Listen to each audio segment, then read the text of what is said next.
Hello and welcome back to the channel.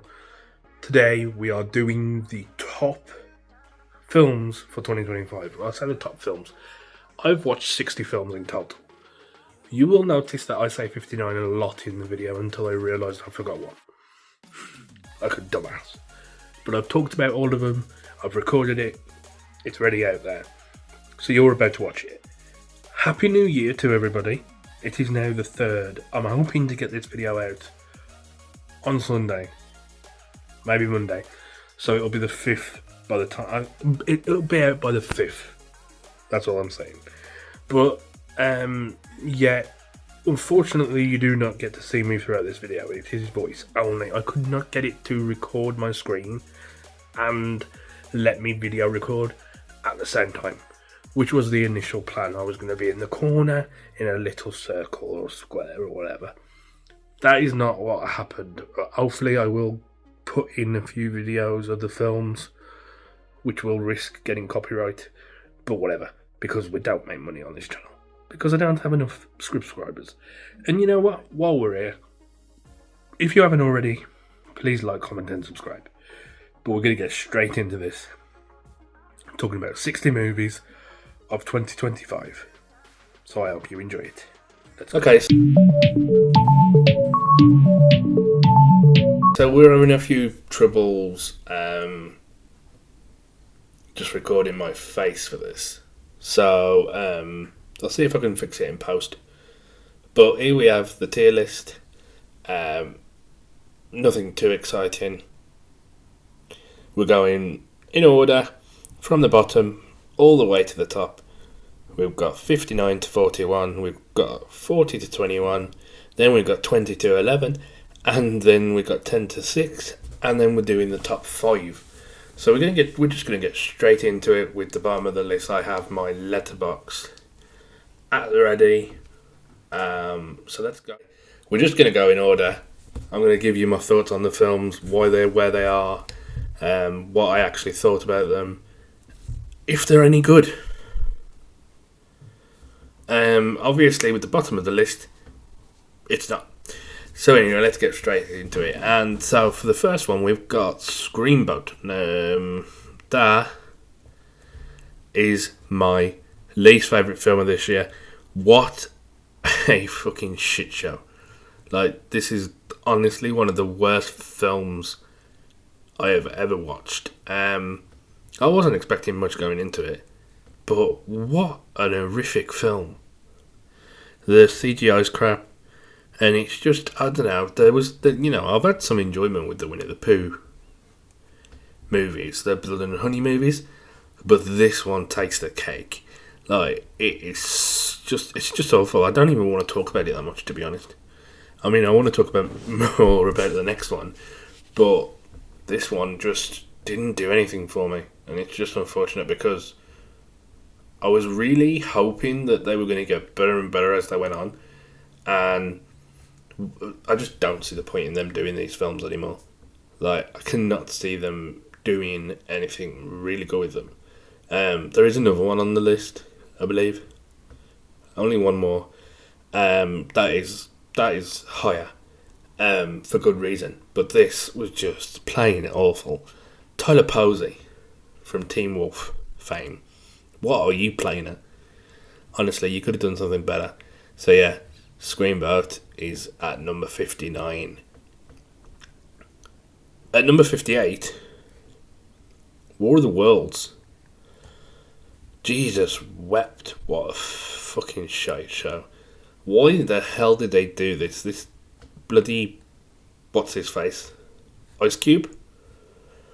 Why on earth did they do this? Now, they filmed this in, like, COVID times. He did everything in front of a camera, and you can tell. You can just tell. Not even Ice Cube's idioms.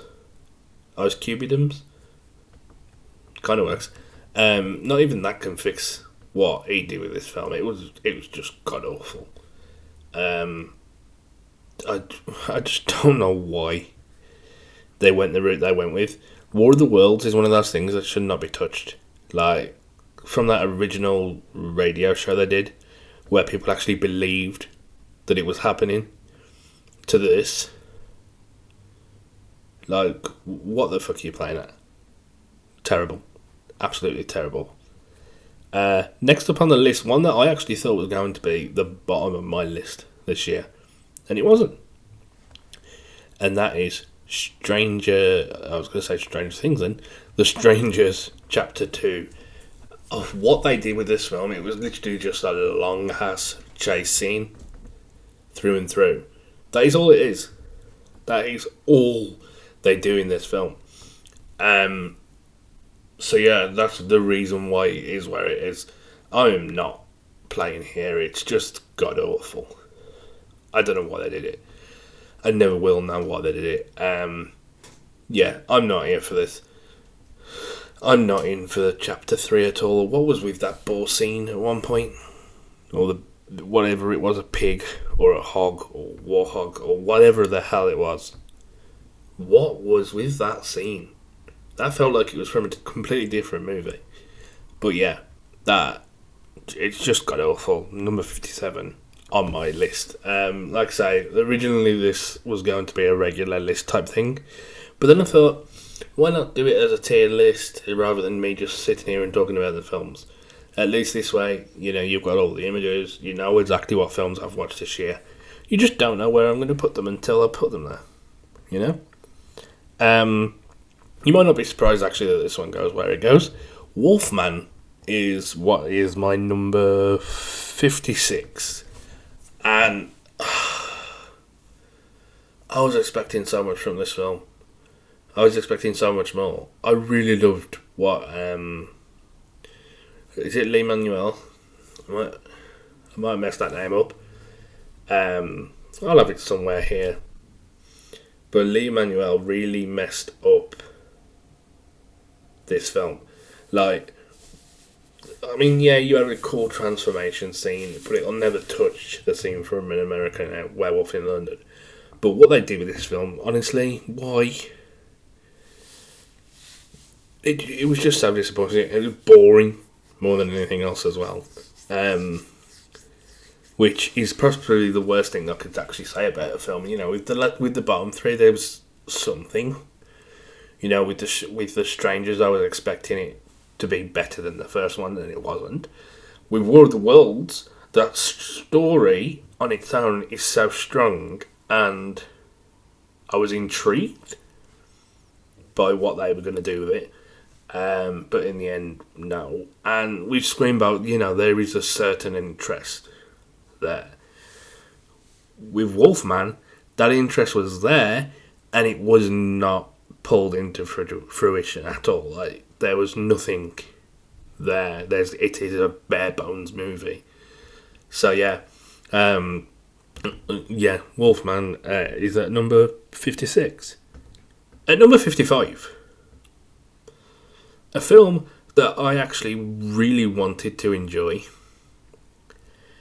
and I really enjoyed the original trilogy of films because it's a Netflix film, and that is Prom Queen, the Fear Street for Prom Queen.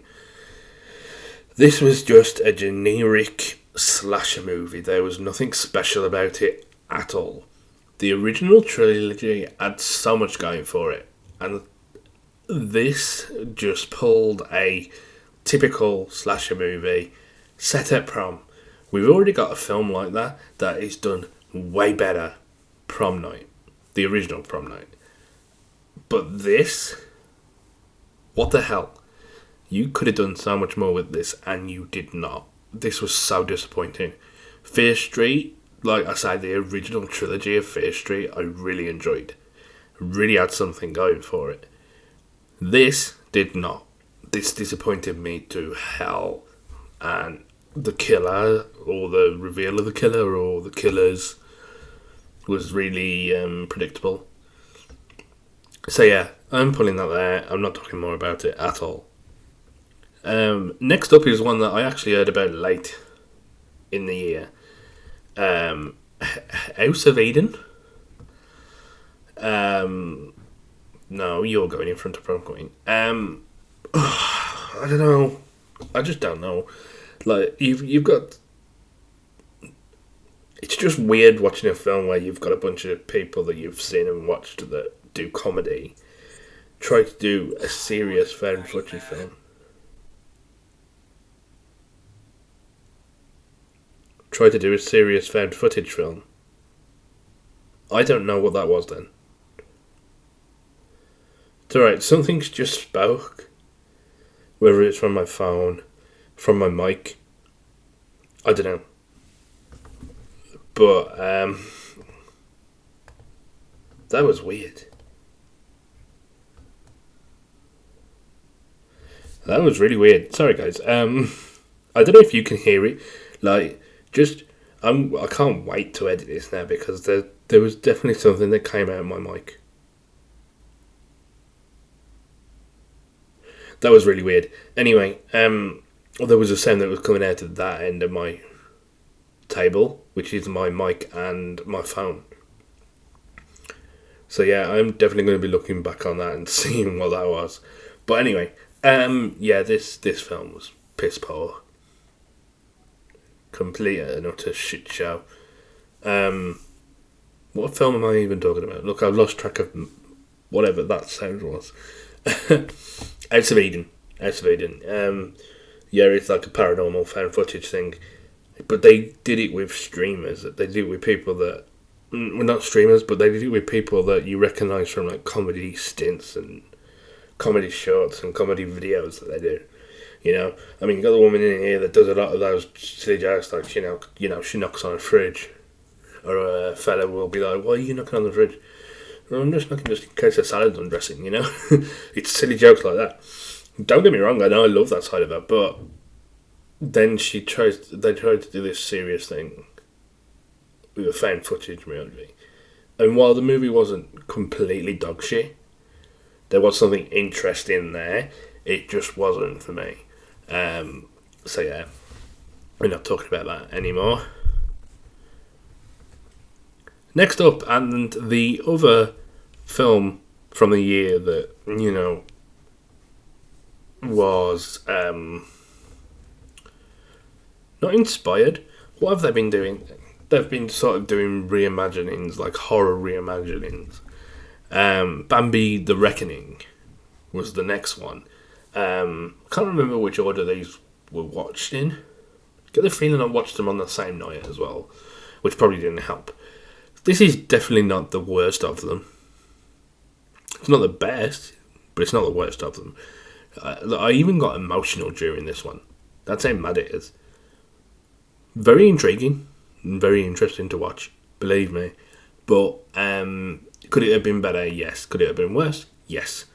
That's all I've got to say about it. Bambi the Reckoning, it makes me think as well, like, how they're going to go forward, because they're meant to be doing like this Avengers-style movie with all of these, like, kid IPs, like, you know, child-friendly IPs, but in horror form.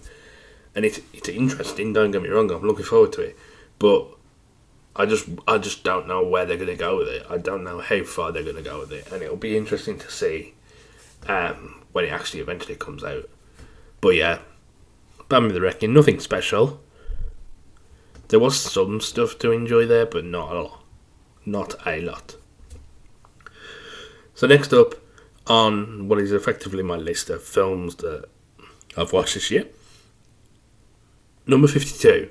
And number 52 is one that it pains me to put so low, because while the first of, like, so there's a trilogy of films that came before this one, and the first two of those films, while I do enjoy them, aren't exactly the best of horror. It's very much one of those film franchises that isn't exactly like, you know, as hyped up as, say, Halloween or A Nightmare on Elm Street or any of these kind of films. But we've got, it's still an interesting watch, but it's a disappointing one. And we are talking about, if I can find it here, I know the picture's here because I just did all the pictures. Literally, like, just before I hit record. Why can't I find it? There it is. I know what you did last summer. This film disappointed me so much. Like, not even. By the way, something I did not mention, there will be spoilers in this video. So if you haven't seen any of these films, just be aware of that. So, big spoiler coming up right now. I know what you did last summer. Not even a Sarah Michelle Gellar cameo can save this movie. That's right, there is a Sarah Michelle Gellar cameo in here of her character from the original movie. Which was interesting, and don't get me wrong, I did enjoy the cameo and I enjoyed the scene. It's the best scene in the film, but it still doesn't save the film. I don't know, there was just something missing. Like I said, the films before it aren't exactly hidden gems. They're not exactly the highest of what a horror film can be, but this is just this film in particular was okay, but not brilliant. So yeah, that's why I know what you did last summer is where it is. It's just so disappointing to me. The story was terrible. The reveals at the end were terrible. Like Freddie Prinze Jr. What the hell? Why did they turn him into the bloody killer?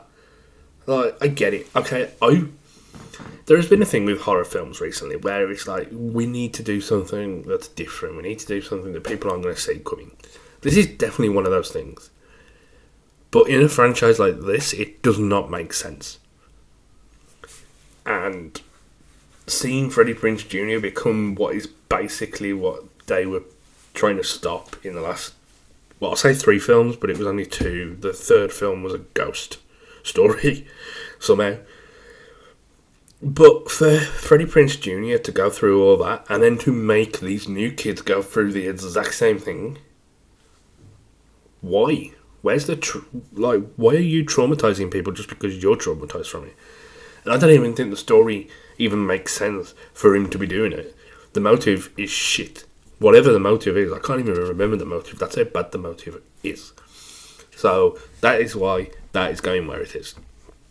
It actually pissed me off how bad it was. We didn't even ask for this film, you know. The next one that we're going to be talking about, number 51, is another one that we didn't ask for. And it's one that really disappointed me. I wasn't expecting much from it. Some of the comedy was funny in there, but that's about it. We are talking about Freaky Friday. I wanted this to be a good film. I really enjoyed that first Freaky Friday, and what they did with this film was just shit. The whole generation thing as well that really annoyed me. It just felt like a completely different film. You know, Jamie Lee Curtis, Lindsay Lohan were good in the film. Don't get me wrong, I love Jamie Lee Curtis. But I was expecting more from this. And I didn't get it. I did not get the feeling of the original film in this film. I don't know, why did we do it? Why did we do it? Can we stop with this era of bringing back franchises that have been dead for years on end?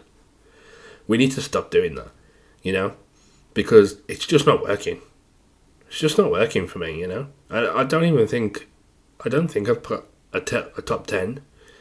There are any like remakes or reboots or anything like that. I don't think anyway. Although there is maybe one, but technically there's 3, but still. Yeah, you know, it's just, can we stop doing this, because it's just not doing it justice for me, and I just don't want to see it. I don't want to see another film about bloody 2 characters that swapped in the early 2000s swap again when they're older and supposedly wiser, and yet they're still swapping. It just doesn't. Just can we stop? We need to stop with this thing, because I'm just done with these types of films. Disappointing, massively. Up next on the list, a film that I wasn't expecting much from. It's where it is because there's just not much to talk about when it comes to this film. Claire in the Cornfield. It's, I don't know what I was expecting going into it, to be honest. It's not something that was I wasn't that excited for it. I just thought it was really interesting. The twist that there's multiple clowns and it's like a cult of clowns and it's to do with certain things in the see, I can't even remember the full story of it. I was just, when watching it, I was just so disappointed in what they did. And it's just not something that I ever want to watch again. So yeah, Clown in the Cornfield is just, I'm just not going to even talk about it even more. Number 50, Clown in the Cornfield. Number 49, this was one that, like, there was a load of buzz about, and people were talking about it. When I say buzz, I don't necessarily think it was a good buzz, but people were talking about it, and I wanted to watch it, and so I gave it a watch. I gave it as much as I could, and that's Honey Don't. This is a very weird film. Honey Don't is so weird. Like, Chris Evans is in there, and he is a complete and utter twat. It's weird to watch. But there's a very minimal story in there, and I get what it was going for, but for me, it's just not something that's going to, it's... do I regret watching it, per se? No. But could it be better? Yes.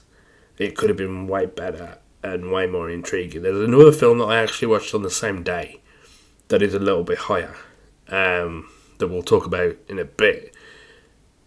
That, again, it's not normally a film that I'd watch, but actually really did something justice. Did give me some justice, I suppose, in a sense, when it comes to these kind of films where they're one-off films and they don't do much with.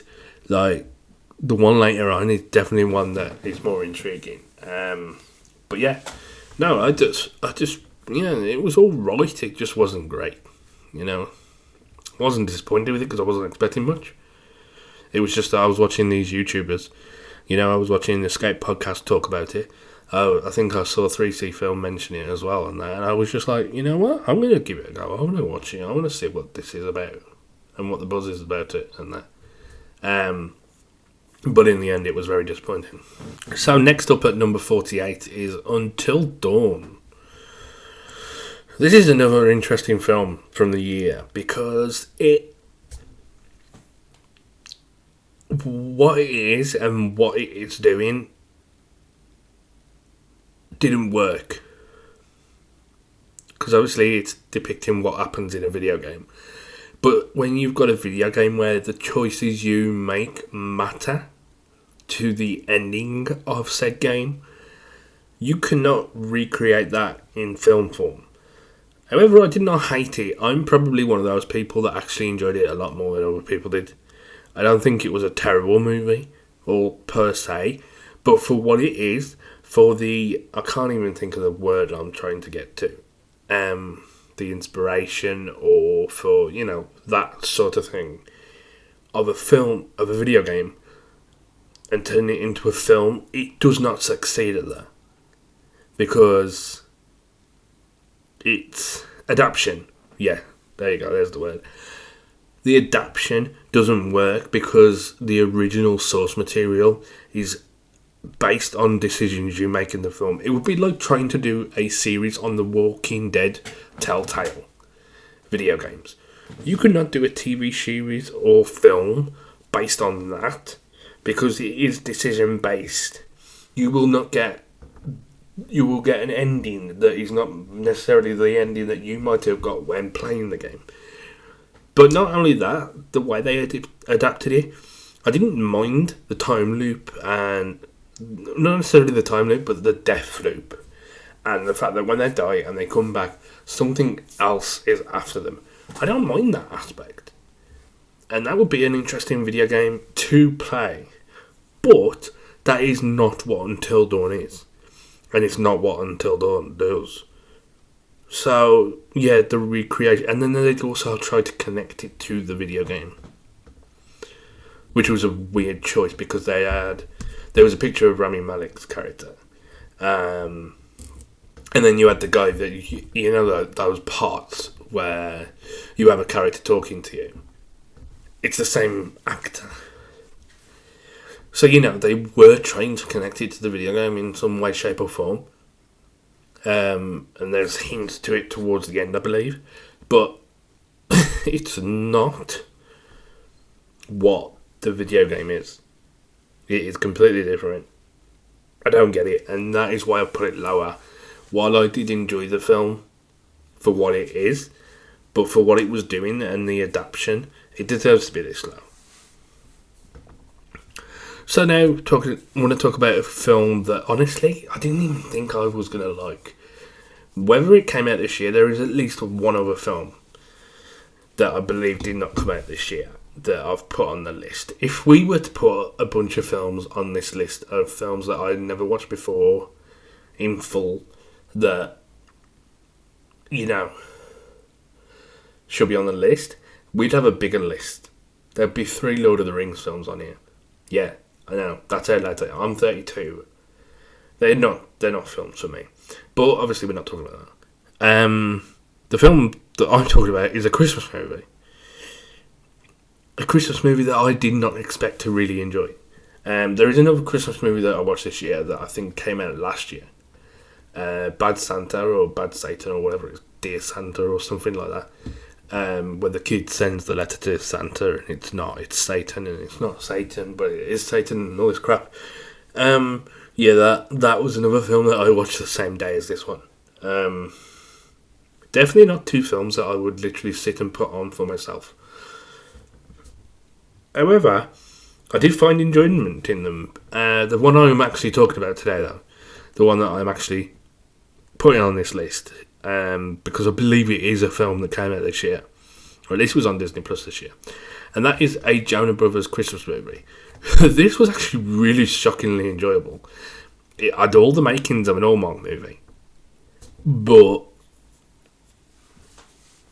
Jonah-fied. Why is this not lower on my list, or why is this not higher on my list when I'm giving it a interesting, where I'm giving it a thought process? I don't know. I don't know. I don't know what to say about it. Like, I think the Hallmarkisms does bring it down, but there is more enjoyment to it, and there is more, like, it is quite funny at times. So that is why it's actually not as low as it could be. This is number 47. But it doesn't deserve to be any higher, to be honest. It is a bit of a silly film, and it's definitely not one that I would normally watch. So that is why I'm putting it as low as it is. I've got nothing else to say about it, to be honest. There's enjoyment in there. There's comedy in there to be like. The music is actually pretty decent in there. But for what it is, I just can't put it any higher. I just can't do it. I just can't. Another film that's a little bit similar to that, and in the sense of how I feel about it, is Playdate. This one is an interesting one because it's comedy. It's typical comedy where they put 2 actors together that you wouldn't normally see. You got the big beefy guy, Alan Richardson, Reacher, and he's kind of taking the piss out of his character from Reacher in this, to a certain extent. He's like a dumber version of Reacher. And then you've got Kevin James, who is the complete polar opposite of him. He's the big chubby guy who struggles. And, comedy ensues. It is a ridiculous film. It is a ridiculous film. It's not one that I plan to ever watch again. It's not going to be one that I'm going to ever watch again, to be honest. Number 45. One that I really thought, after watching it, that I hope that this is not the best of the year. Not a film that necessarily I hate. Like, from here on out, I don't think I'm going to be talking about films that I disliked all that much. There were just more disappointments from here on out. Films that I might have thought, oh, okay, well, that should have been better, or this should have been better, But it is Death of a Unicorn. I honestly thought that this was going to be better than it was. It's a sort of horror, it's a sort of comedy. It has something to say. There's a mad-ass thing about the unicorn's blood being a cure for cancer or something like that. It's crazy, but it is not necessarily a good film. It's not a bad film either. It's just, I was expecting more from it, and I was hoping that it would sort of delve more into the horror, and it sort of more delves into the weird and the unexplained and the magical, especially towards the end of it, where they bring, is it General Ortega's character back, or they bring Paul Rudd's character back, whatever it is. See, I can't even remember. That's how bad. If I can't remember points of a film, what's the point in doing it? But I was expecting so much more from this film, and I did not get what I wanted from the film. So that's why it is as low as it is at 45 out of what is 59 films. The next one, and again, I could see this being controversial, me putting this low, especially considering it made like $1 billion, I think, or almost $1 billion. It's one of the films that I think made the most money this year, or did make the most money this year, or something like that. I think Zootopia 2 beat it. But it's a film that, there was so many controversies around. There's the whole thing of, what people were doing in the cinemas about it. If you haven't figured it out by now, we are talking about Minecraft. It's a weird ass film, and some people might think it should be maybe here, or even here. Not for me. It can't even go there. It can't even go into my 20s, or even 30s, because it's a stupid film.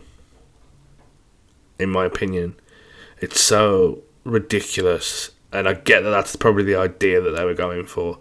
But for me, I could not sit and watch this film ever again. I don't know. There was a ridiculousness to it that I did not like. And I wasn't expecting much of it, to be honest. Disappointing is probably not the word I'd use for it. I don't hate it. I just don't love it. It's just sort of there, and I don't know. I wish it had done something better, to be honest. And like I say, the controversies around it, with the popcorn being thrown at the film, and chicken jockey, and I am Steve, and all this crap. And I don't know. Maybe I'm getting old.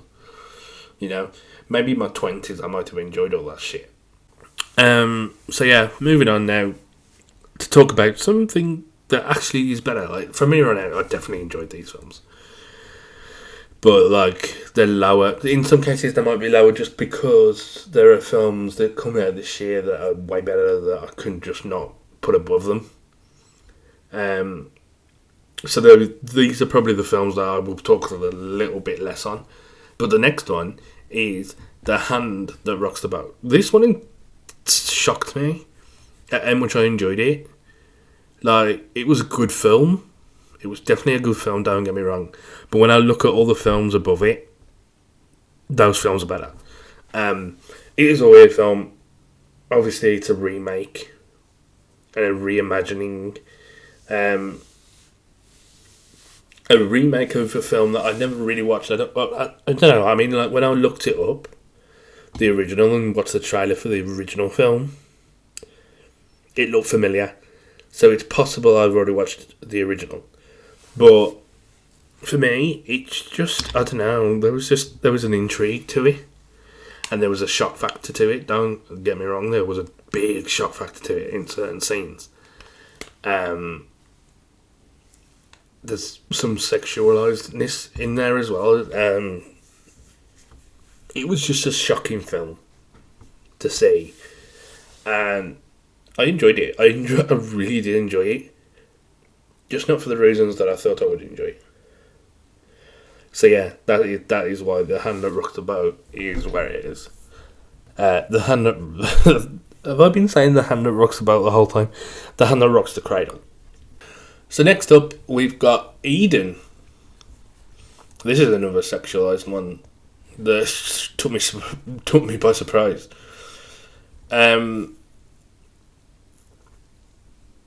Yeah, this was shocking. I just realised something. There is a film on here that's not on my list. Because I went through my list and I can't see it. Was it not a film that came out this year, though? We'll carry on.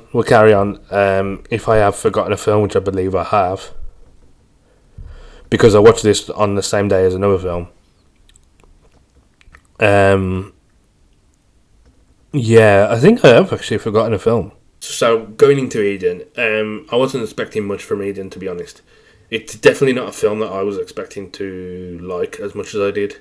There's some crazy ass shit in there, and it's really a very different film to what I'm used to. But I really enjoyed it. I really did enjoy it. The only reason why I haven't put it higher is because of how weird it is, and because it's not something that I normally watch. There are a lot more films higher up on the list that are more me that I really did enjoy more. So yeah, that is why it's going to be where it is, because I don't see it going any higher. Okay, so coming in now at what is now the new number 42. Because for some reason I forgot a film. Now I think the reason why I forgot a film is because it said 2024 on it. But that is when it came out at like one of the festivals. We didn't get it until this year. So that's why I forgot to put it on there. I think there was a stage where I was like, I'm not putting any films that say otherwise. And then I did it with another film that we'll get to. Probably not too long before we get to that one. But it is Bone Lake. I watched Eden and Bone Lake on the same day. Bone Lake first, then Eden. It was a weird day for films. But this was a great film, except for the twist ending. It's so fucked up that they're brother and sister, not a couple. And they're practically a couple. It's just so sickening to watch. My mouth was literally open the whole time that they were talking, like the way they were talking. It's so weird. I could not get behind it. I could not get behind this film. It was just such a disgusting feeling to have in my bones by the end of the film, because it's like, I need some washing up liquid to wash out my mouth. It was that kind of feeling and sickening feeling with the film that I just wasn't expecting. Some of it, don't get me wrong, up until that point it was a very good film. But, I don't know, did they do it for shock factor? Did they do it just to be remembered as that film that does that thing? I don't know. But it was weird and disgusting. And don't do it again, please. No, thank you. So yeah, anyway, moving on. Number 41. A disappointing film. This was a disappointing film. To go the direction they went with, in order to pull this film off, why? Why do it? Megan 2.0. Why did they do it? I don't get why they did it. Why did it go into the action route? It didn't need to. Enjoyable parts, yes. As ridiculous as the first one, yes, even more so. But I don't know why they tried to pull a Terminator on us and basically go from a horror film to an action film, because that is basically what Terminator was. The original Terminator film is a slasher movie, and the sequel is very much action. Why did they have to go all Terminator on us with Megan? What's wrong with a killer doll? It's not like it's not that there's a big market for killer dolls. So why not do that? We got Chucky out there, but I mean, come on, can you just give us something else? Like Robert, he's so awful. Megan was going to be that new horror doll thing that was going to be a problem, and she wasn't, and she's no longer is. And I think they've cut their losses with this. There's meant to be like a sort of naughty soulmate film, I think it's called. Soulmate. Where it's basically like a sex doll gone rogue. That's a horror film. That's apparently going to be R-rated. It's been made. There's no date to it, and I don't think they're going to find it. I think it's going to be one of those films that are going to end up under a rug or on a shitty streaming service that I don't own. And we'll have to find a way to watch it. But yeah, 41, Megan 2.0. So now we're moving on to 21 to 40. These are the films that I really enjoyed. But again, that I have some issues with. These are the films that I cannot put any higher because of certain reasons. And we'll get into those. I couldn't tell you why I don't put this one higher, to be honest, the next one. Because I don't remember it all that much. I can't see the poster for it. Did I forget another one? And G20. Yeah, this is number 40. Yeah, again, could I really say why I put it so low? No. In my personal opinion, it's not a terrible film. It's one that's trying to emulate something that happened in the 80s. Of these research, there's been a bit of a resurge of 80s and 90s action thrillers, and it was enjoyable enough, but it could have been more, and it's not. I just wish they did something more with it, to be honest, but they haven't. G20, number 40, I haven't got much else to say. I don't know. Was I disappointed with it a little bit? But next up, at number 39, a film that I actually wasn't, I definitely wasn't disappointed in at all. It was just one of those films that I was really late to, and that is Drop. He's going ahead of G20, to be honest. With Drop, there was it felt like it could have been more than it was. It was such a simple premise. Woman goes on a date. She gets a message from somebody saying that you've got to kill your date in order to save your daughter, who I happen to have kidnapped, including the babysitter. And it goes from there, and it's wild, and it's interesting, and it keeps you guessing. But that's it. That's all it is. The premise is not strong enough to carry the film, unfortunately, and that's why I put it so low on the list. But I enjoyed it for what it is. It's just, it could have done more. At number 38, a film that I felt did enough, and it does feel like it should be higher, but it's not, and that is Novocaine. I really enjoyed Novocaine. Novocaine was something that I was not expecting. Novocaine and Drop, again, were a double feature night for me. This was on my own. The girlfriend hasn't watched these two films. Fiancé, should I say. It's awesome what they do in this film. But at the same time, it feels like it should be a cheap... It's a cheap-ass film. It's comedy. And the premise is good, and obviously Jack Quaid is great in it. To be honest, I don't think I've seen a film with Jack Quaid that I haven't enjoyed. So, hats off to him. It's a really, really funny film, and I really did enjoy it. But again, I don't know. I basically enjoy all the other films ahead of it a lot more, and that is the reason why it is where it is. Next up, a film that really was a little bit disappointing. I keep struggling to find them. There it is. Archive.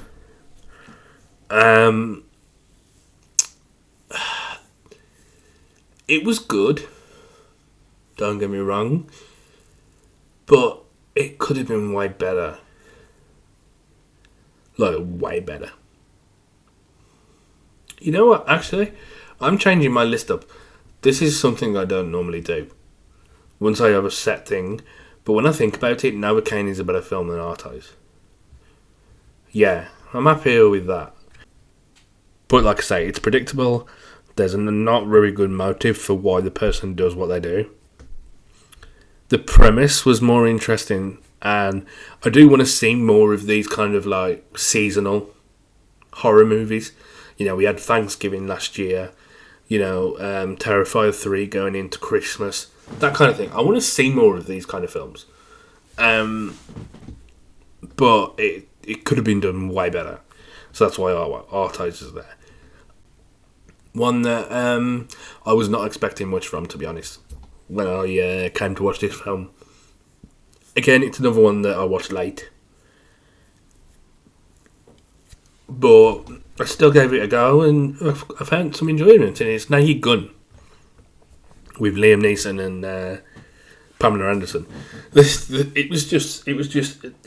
not really my kind of comedy, and this year was the first year I actually watched the original Naked Gun, which is a way better movie, by the way. But it's actually really enjoyable. There's just something there that I don't know how to explain it.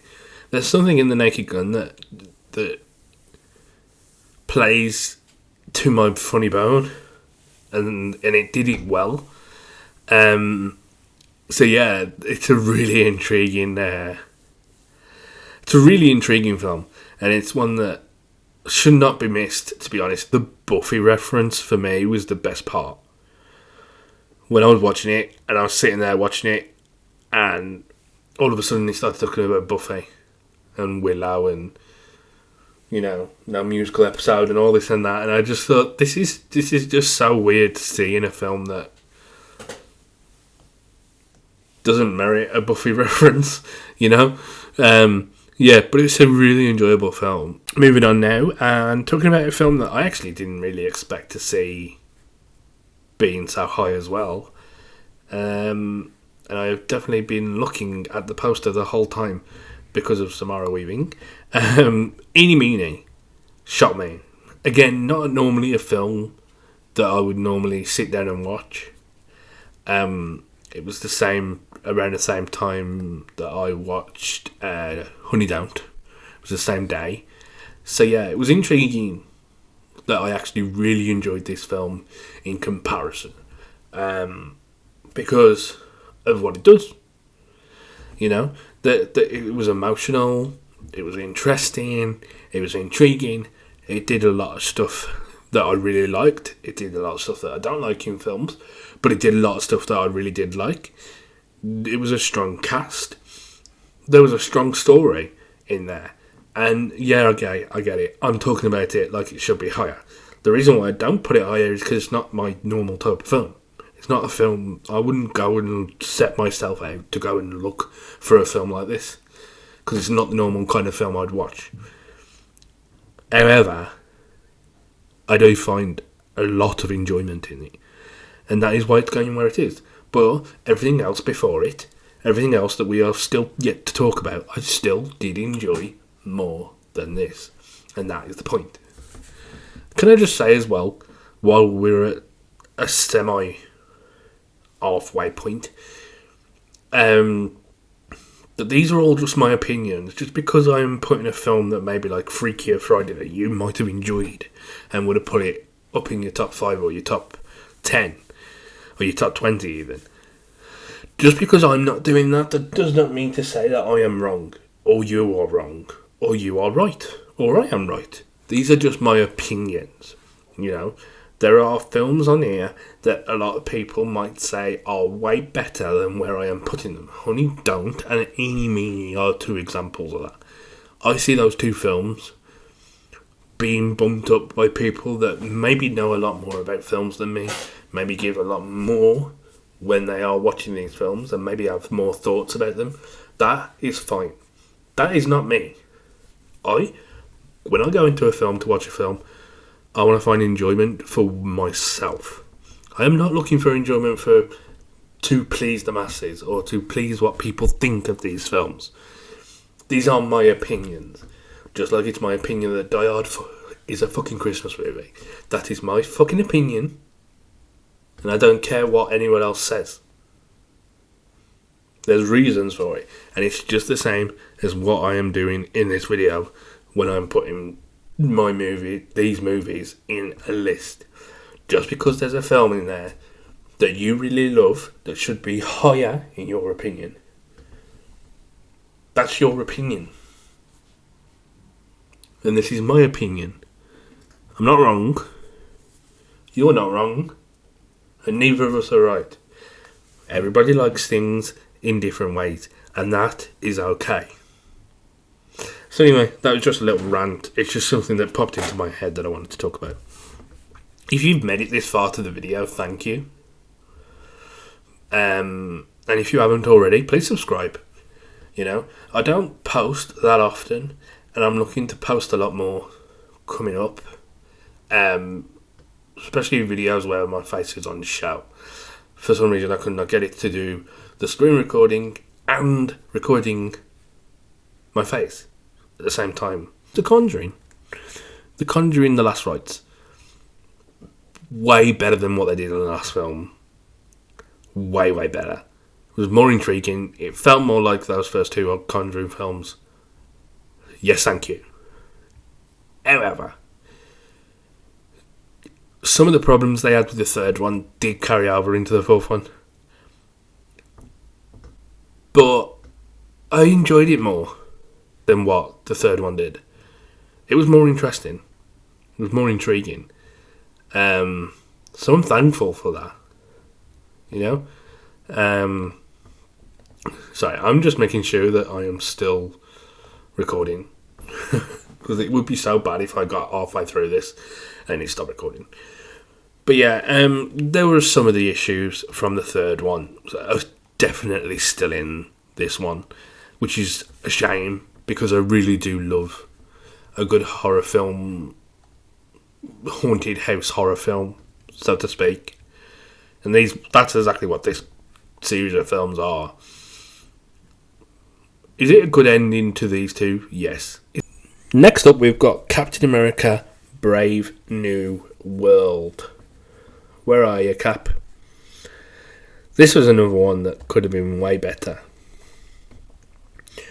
I love a good Marvel film. Marvel films are me. And me is Marvel. What they did with this film just wasn't interesting. You know, they should have given... I think Falcon and the Winter Soldier was a better Captain America movie than this. It was disappointing, to say the least. It's definitely the worst Marvel movie I think we had this year. There's not that many. And there's a few Marvel projects that have come out this year that have been disappointing. Daredevil Born Again could have been better, I think. But anyway, talking about Captain America: Brave New World. The Red Hulk being in there, awesome. Yes, very awesome. But it felt weird. Why would they have done a continuation of the Incredible Hulk in a Captain America movie? Of all places, you have the leader in there. He was a character that was in the Incredible Hulk. Why is he in this? Who knows? But what's the point? So I didn't like that. And the use of the Red Hulk, I enjoyed that to a certain extent. Would it have been better if the Red Hulk wasn't actually shown in trailers? Yes. Did they use Red Hulk to get people in seats? Yes. Did it work for them? Not that much.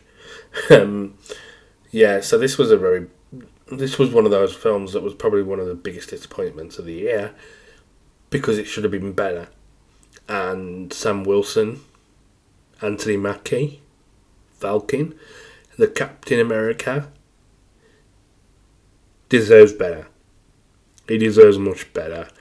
And we did not get that with this film. And so that's where we're leaving it at that. Next up, another film that I was really looking forward to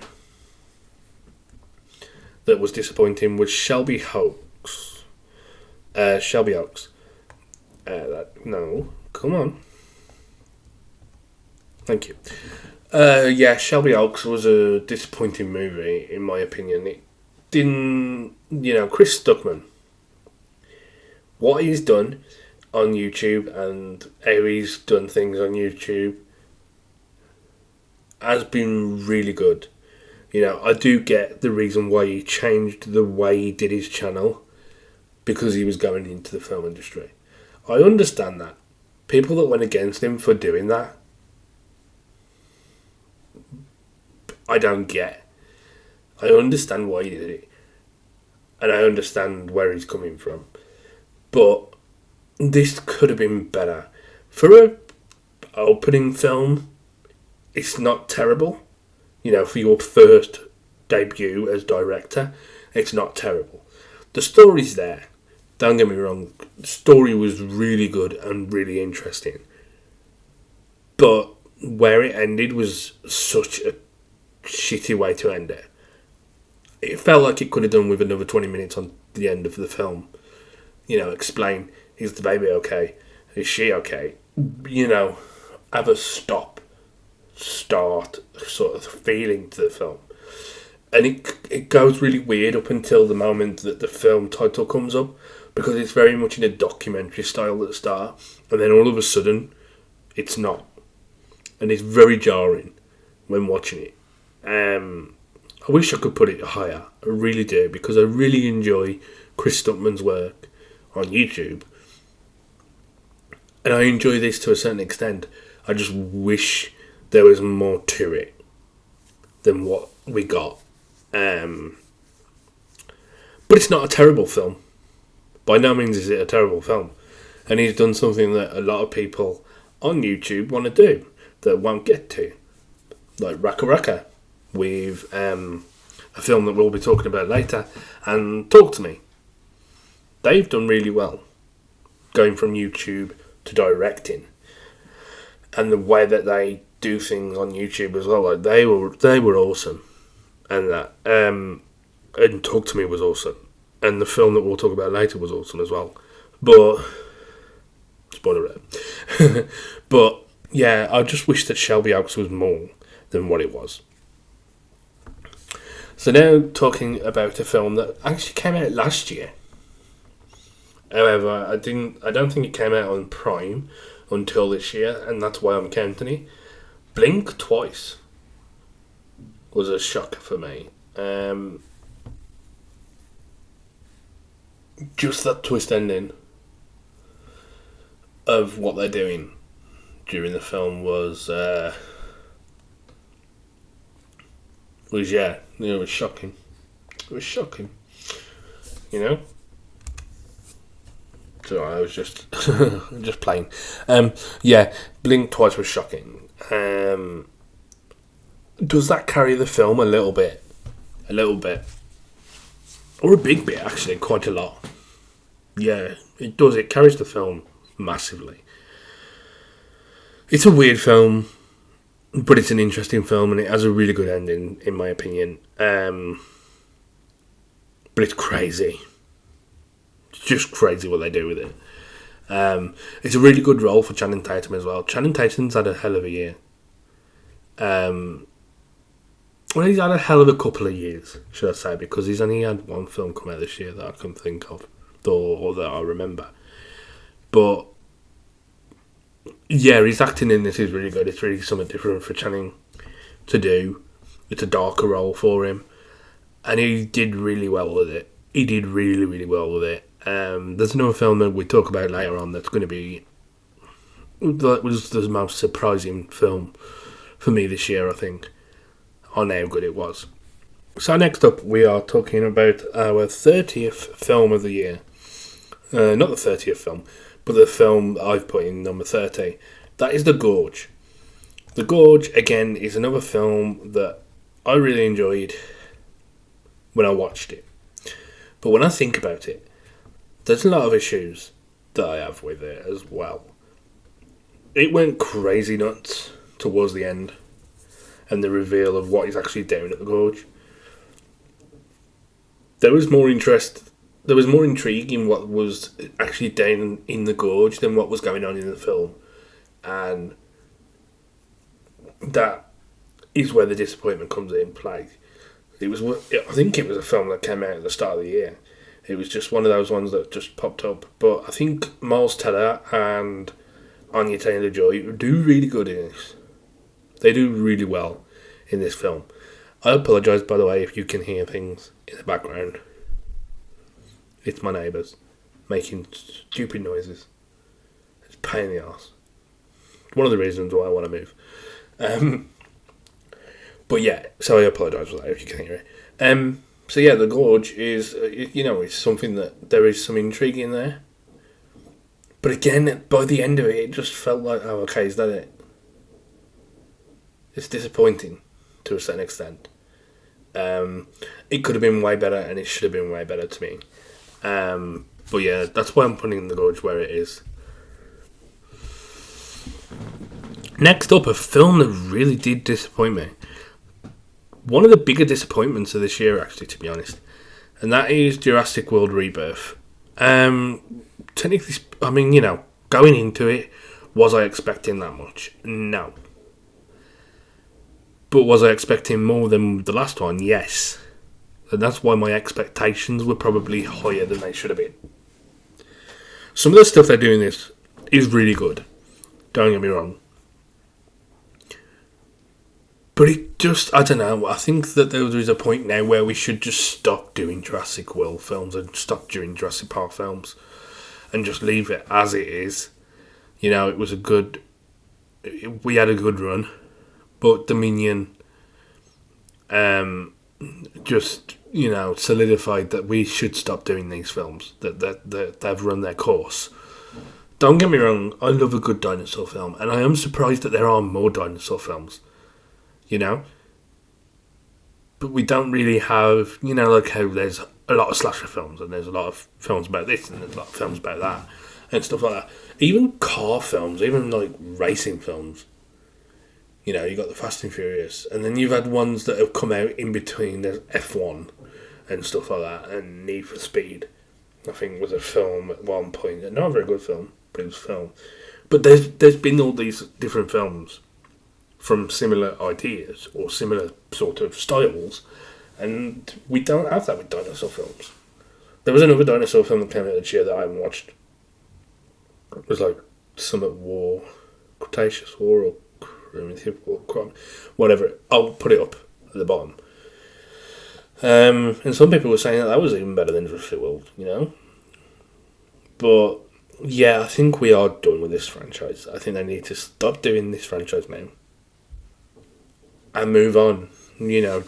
Do something else with the dinosaurs. A new angle. Find a new angle and play with it. Because we all know that we like to play with it. Boy, that came out wrong. Anyway, let's move on from that and talk about a film that I actually really did enjoy. But again, it's one of those films that is like part of the franchise that doesn't necessarily need it.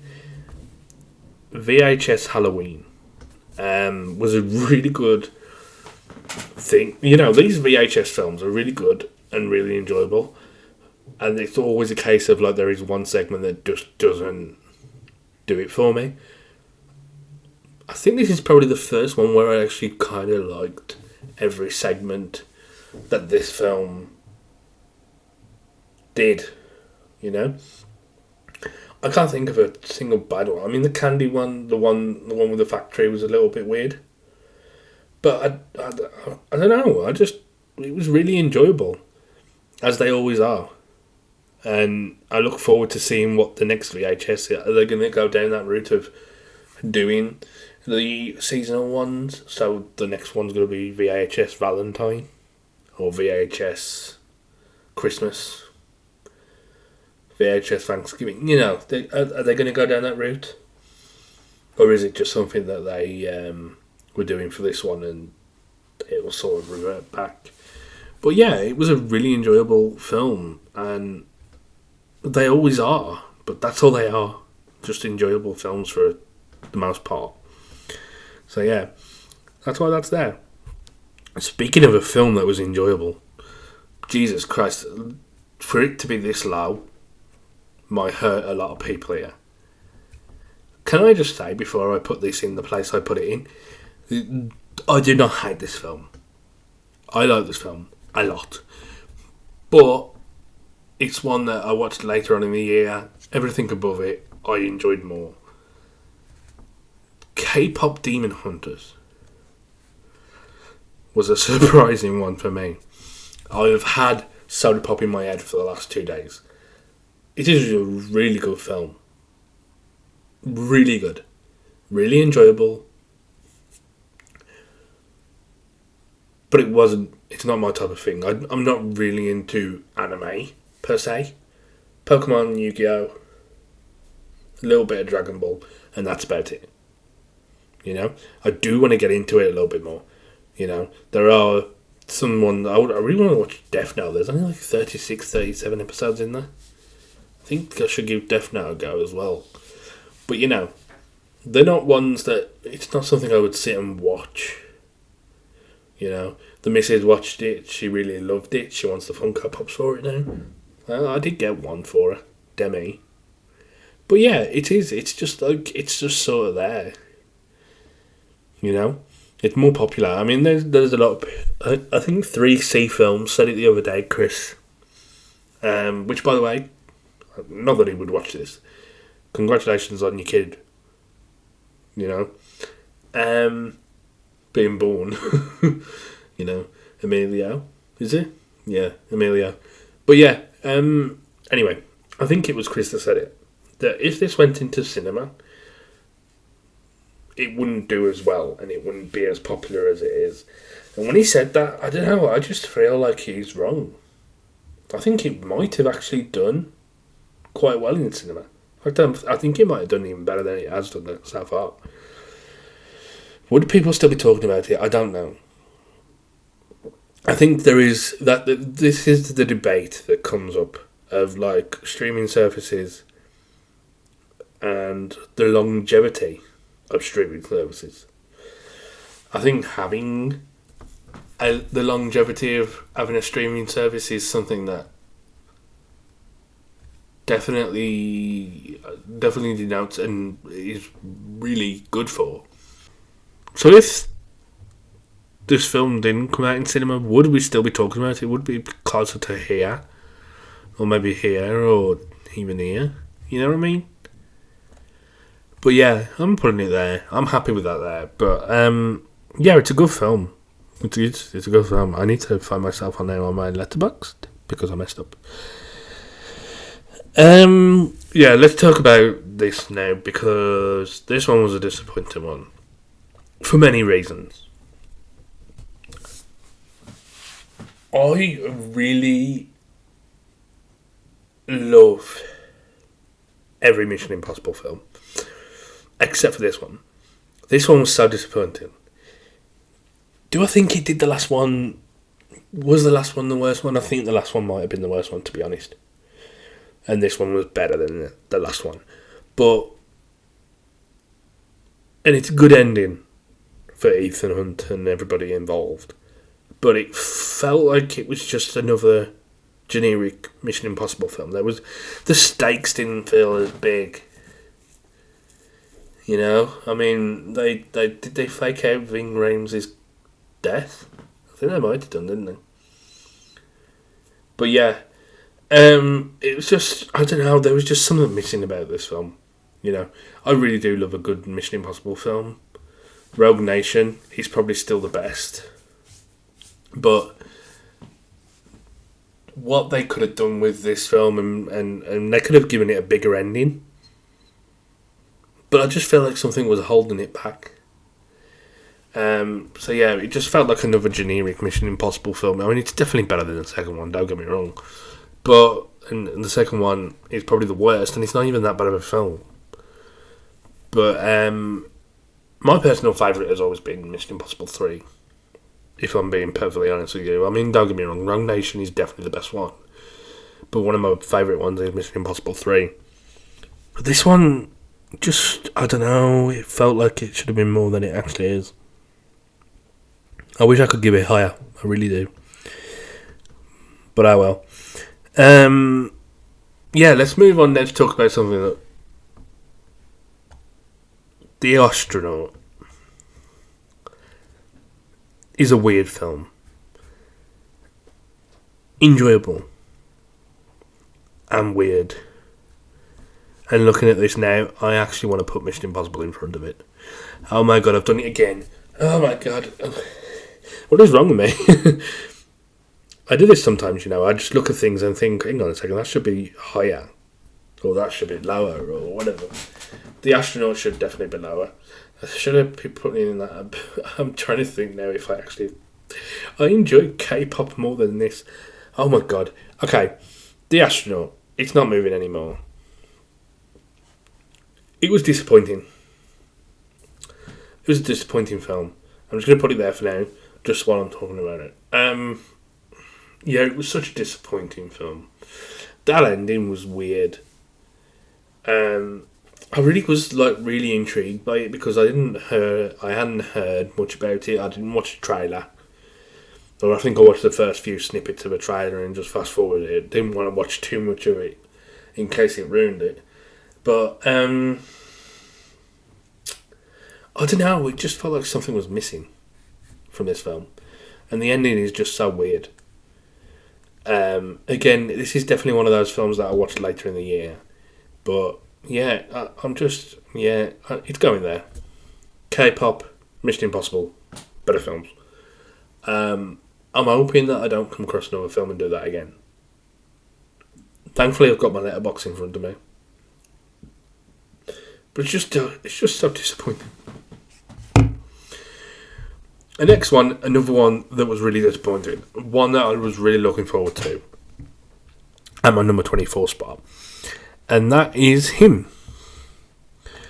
This should have been a better film, in my opinion. What a waste of talent in this film as well. Like, you got some really good actors in it.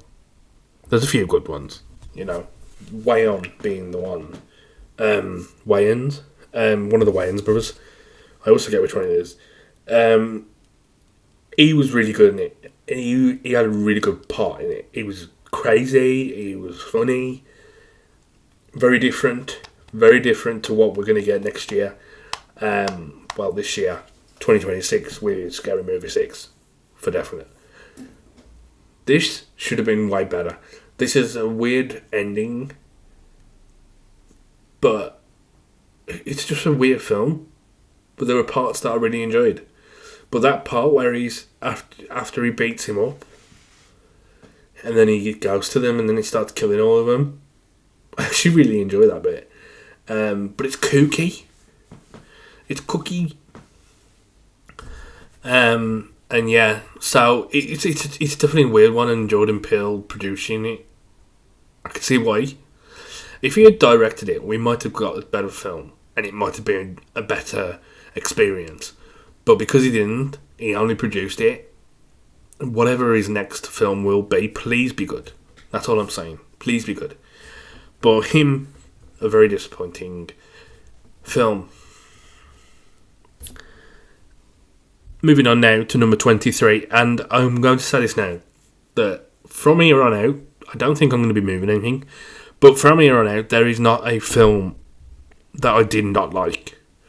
All these films you can see here now, I had enjoyment from them, and some surprisingly more than others. But number 23 is the Companion even. Jack Quaid film, a really good film.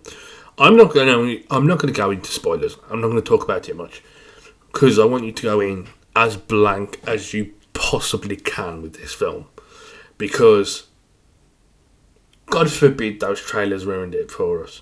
Yes, you get that revelation in the first 15 minutes. Not like it's a twist that goes on until the last half hour. It's 15 minutes. There's a film that is much higher on this list, which has a similar problem. But yeah, it's higher for what it does. But yeah, if you haven't watched Companion yet, go into it as blind as you possibly can. And tell me that in that first 15 minutes, when they reveal what they reveal, and knowing that everybody else knew that going into the film because of the trailers and tell me that it's not a better experience, because it probably would be. I wish there was no spoilers to this.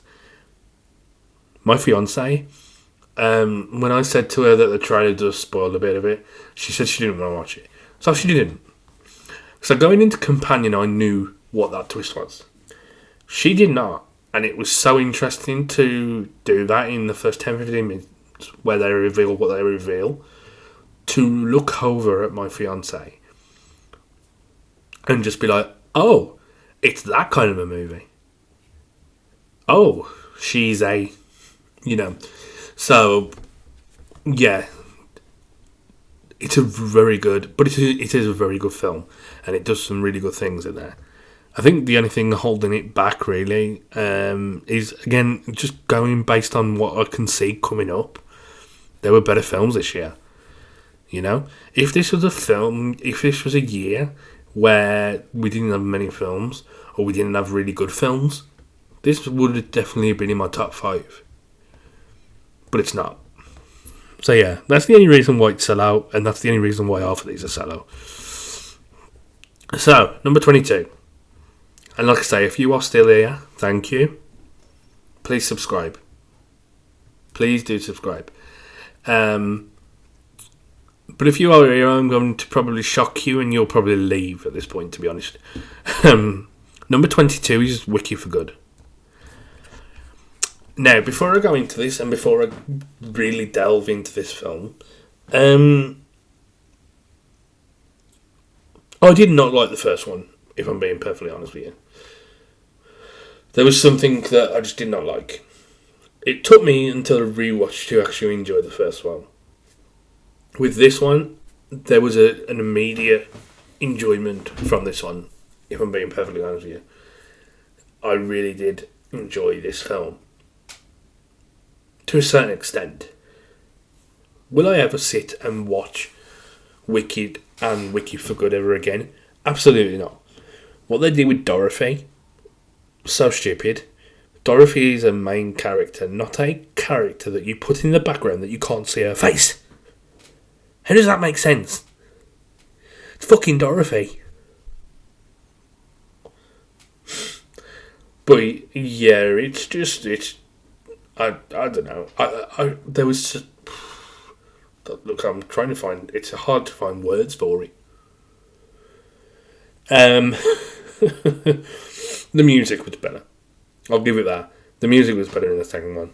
And the story was a little bit more, the story was better. That whole thing where they play fight, what looks like a play fight. Her sister's just died. Why are you not using magic to fuck Glinda up? Even though it's not Glinda's fault that your sister just died. Fuck Glinda up because you are pissed off. And then realise what you're doing. That would be better. But they didn't. It was just so slow. And it, like I say, it looked like a playground fight. I've had fights like that before. It's just, and the way they're talking during that scene as well, it's just stupid. But yeah, but I did find a lot of enjoyment out of it in the end, and I definitely called that the wizard was Elphaba's dad. I thought it was so obvious, but yeah, to each his their own. I get why people enjoy it. I get why people love the Wiki films, but they're not for me. They are far for me for what I actually enjoy. So yeah, 22, Wiki for Good. At 21 is a film that again feels like I could put it up way higher because I did really enjoy it. Like I say, from here on out, every film I enjoyed. Yeah. Number 21, Final Destination Bloodlines. This had no right to be as good as it was. It was such a great film. And that character in there with the tattoos, or the tattoo artist, probably the best character we've had in the franchise since the first two films. These films are definitely my guilty pleasure films. Even the later ones that are crappy, the fourth one, for instance, which is the worst one in the whole franchise. Even the crappy ones have something to enjoy. The death scenes, the visuals, the horror of it all. Bloodlines brought that in a more significant way. They brought that tension and that hierarchy of the idea of this series of films. They even gave an explanation for Tony Todd's character, which I loved. I called it straight away as soon as the first scene played. But yeah, it was a brilliant film. But it wasn't anything new. They didn't bring anything new to the series. No new lore or no new ways of beating death. It's all literally things that they've done in the past. But I do like the idea that it's possible that everything that's causing this is because she saved so many people that night. In the original scene, like the first scene, the flashback. Is it possible that she saved so many people that death's been trying to reach them all these years? And that's the reason why it's been going after these people? Because they are descendants of people that should not be alive. Is that a thing? Is that something that we could delve into more? Even more so? That's what I feel like they were getting at, and that's definitely what I think when I watch this film. But yeah, it was really good, really enjoyable. Not worthy of being in the top 20 though. But yeah, really enjoyable.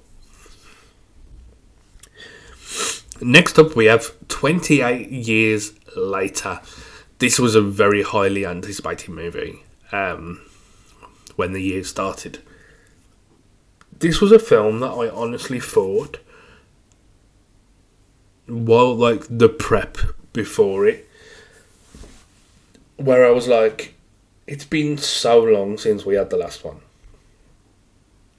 I mean, 28 Days Later is a great film. 28 Weeks Later is a better film in my opinion. Which is, I know, a rarity to say. But so I was really expecting that maybe 28 Years Later could be both of them. But it's crazy. The stuff that happens in this film is crazy. The bloody, I was going to say Johnny Knoxville then. Jimmy Savile references in the end of the film. What the fuck are you playing at? Like, I get it. In this universe, people wouldn't know that Jimmy Savile was what he was. Because of how long the virus has been going on for. But it's a nutty film. It's a nutty film. But it's a really enjoyable film. So yeah, that's why it's there. And then we've got 28 Years Later, Bone Temple to watch, which looks like a better film, if you ask me. But yeah, Aaron Taylor-Johnson wasted in this film as well. Like, why? Why? You've got somebody who can act the shit out of this. And is in it very minimal. I get it for the story point of view. It's understandable and makes sense. But you could have given him a bigger role. Because Aaron Taylor-Johnson is brilliant. I think he is in Bone Temple. I think all the actors that were in 28 Years Later are in Bone Temple. And Cillian Murphy's in there as well. Short role, a very small role, cameo sort of basis. And then apparently the third film that we're going to get, which, well, I don't know what that will be called. That'll be the one where Cillian Murphy has a bigger role.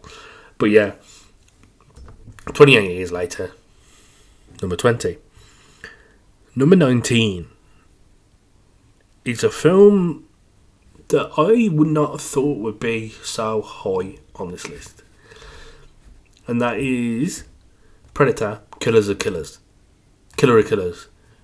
This was really surprising to me. Like, you know, that there aren't many horror animated films I really love.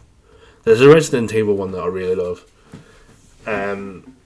which I think was set between 5 and 6 in the video game series. I'll correct myself later if I have to, but yeah, this was a surprising film, Predator Killer of Killers. It's definitely one that I wasn't expecting to enjoy as much as I did. And I'm glad I did enjoy it as much as I did, because if not, I would be, I probably wouldn't have even bothered with Badlands. Another film that I actually really watched late in the year in comparison to when it came out. Killer of Killers was surprising to me. Every single one of those segments was amazing. And it got better and better and better. Don't get me wrong, there are some ridiculousness in it, and the whole ending thing, it sort of got away from me. But I honestly enjoyed it, like, for what it is. It is a really enjoyable Predator movie, and probably slightly more so than one that I'll talk about later, but the other one is higher. And I will mention when we get to Badlands why it's higher than this one. But yeah, for me, Killer of Killers deserves to be where it is. Next up, another shocker of the year for me, Good Boy. I was expecting this to be a horror film, and it's a little bit less of a horror film than what you would think. It definitely all of a sudden ends for me. Like, it feels like there should be a lot more to it, and there's not. Once you pass a certain point in this film, it's over. That's what it feels like. But I do enjoy it. It is a very good ride with this film, and it's very enjoyable. People misunderstand this film, thinking it's some kind of horror, like, set during a zombie invasion or something. And the owner's been infected with it, and it's slowly eating at him. But that's not what this film is. The dog is so good. It's so unbelievably good. The dog, it's so and it's very emotional. It's very emotional. The highs are really good, but the lows are really low. In my opinion, and that's the reason why I'm putting it where it is. I can't put it any higher. But it's a good film. Yeah, Good Boy at number 18. At number... No. Is that right? Yeah. At number 17... this is where we talk about the other Predator film of the year. Badlands. I had to watch it twice. Simply because I fell asleep during the first watch. And it had nothing to do with the film. I worked the night before. I stayed up during the day to try and get a normal night's sleep. And in doing so, I ended up falling asleep during Predator Badlands. So I had to watch... Basically, I rewatched it on my phone. So that's not the best experience, to be honest. It's a brilliant Predator film. It's so different from what we've had before, and it's something that I think the franchise needed. I really enjoyed Predator Badlands, and I'm so glad that we got it, because for what it does, basically, I really enjoyed it, and I'm glad we got it, and I look forward to where the franchise goes next. That is all I've got to say about it, really, to be honest. There was so much enjoyment in this film. I find it's interesting that it's so much easier to talk about a bad film than it is to talk about a good film. What can I say about a good film? Oh, it was enjoyable. Oh, no, I like this, I like this, I like this. You can do that, but it's not very easy unless it's like a masterpiece and you've got so much to say about it and there's so much with the film. But when it comes to bad films, it's just so much easier to talk about the bad than the good. And that's why some films I do bring up some of the bad. Like in the instance of 28 Years Later. But yeah, anyway. I digress. Moving on to number 16 of the year. which is going to be the new Knives Out film, Wake Up Dead Man. A very enjoyable film. I do love a good mystery film. Did feel weird the first 30-40 minutes where there is no Daniel Craig, because it doesn't feel like a film. It doesn't. You put this on, and you've got fucking Josh Brolin. Is it Josh? I believe it's Josh. Josh Brolin talking about wanking and masturbating, and he's a priest. You don't think you put the right film on it when you hear that and when you watch it.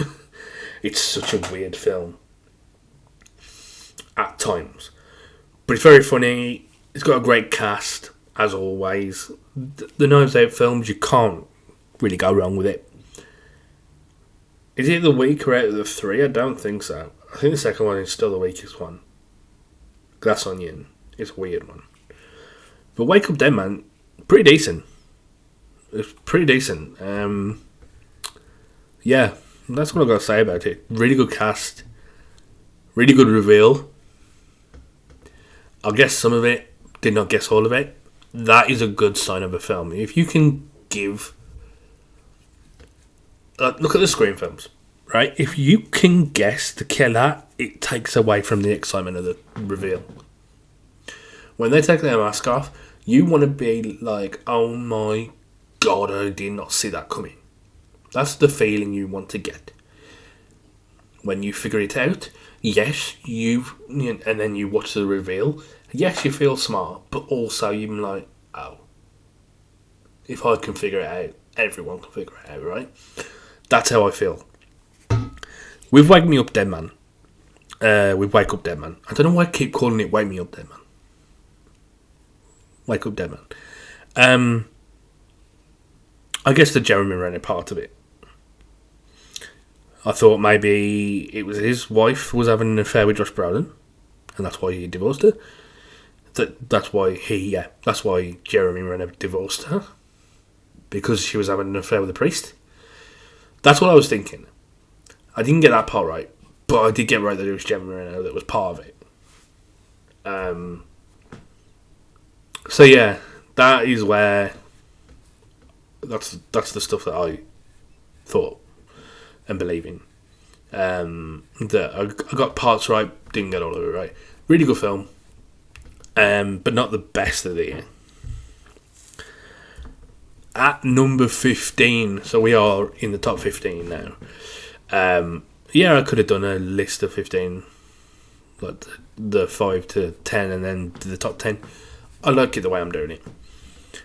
At number 15 is a film that I didn't think I was going to enjoy as much as I did, and that is Anaconda.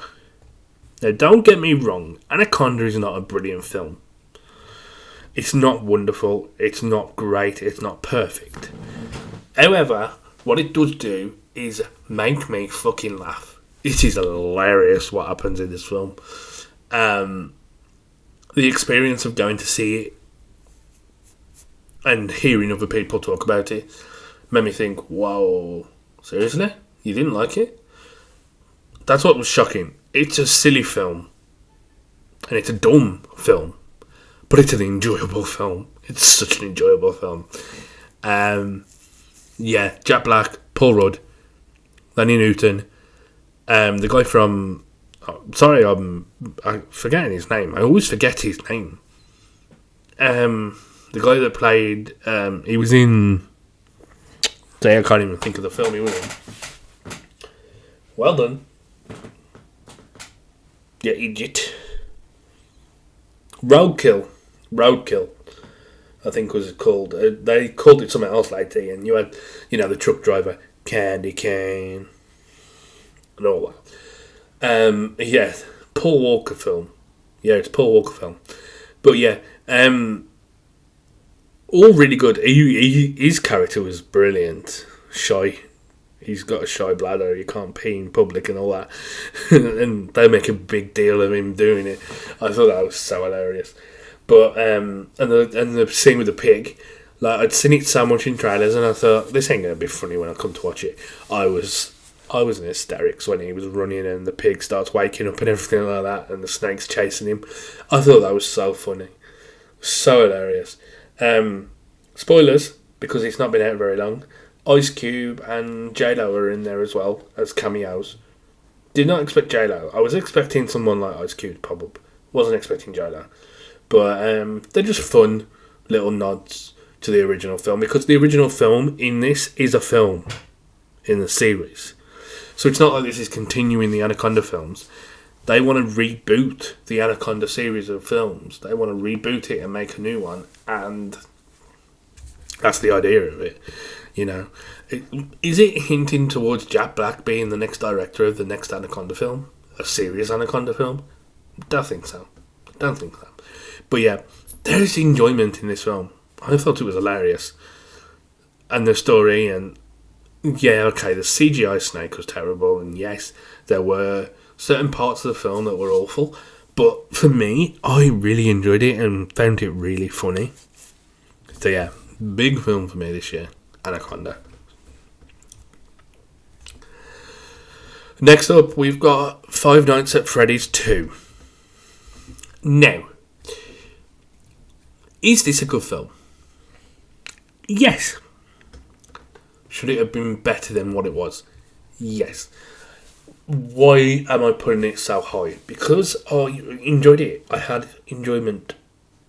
I do think it's better than the first one, in my opinion, to a certain extent. And yeah, they are definitely setting up what's going to happen in the future of films. But for me, it is a really good film. And I really look forward to seeing what what happens in the future of this film series, to be honest, because I really do enjoy a good video game adaptation that actually does really well with it, Five Nights at Freddy's is a really good film. Five Nights at Freddy's 2 is even better. That's just my opinion. Megan Fox as Chica, weird choice. But yeah, that's just my opinion. These are all just my opinion. Up next at number 13, a film that honestly I thought I would have had in my top 10. Because I really do enjoy it. And that is Together.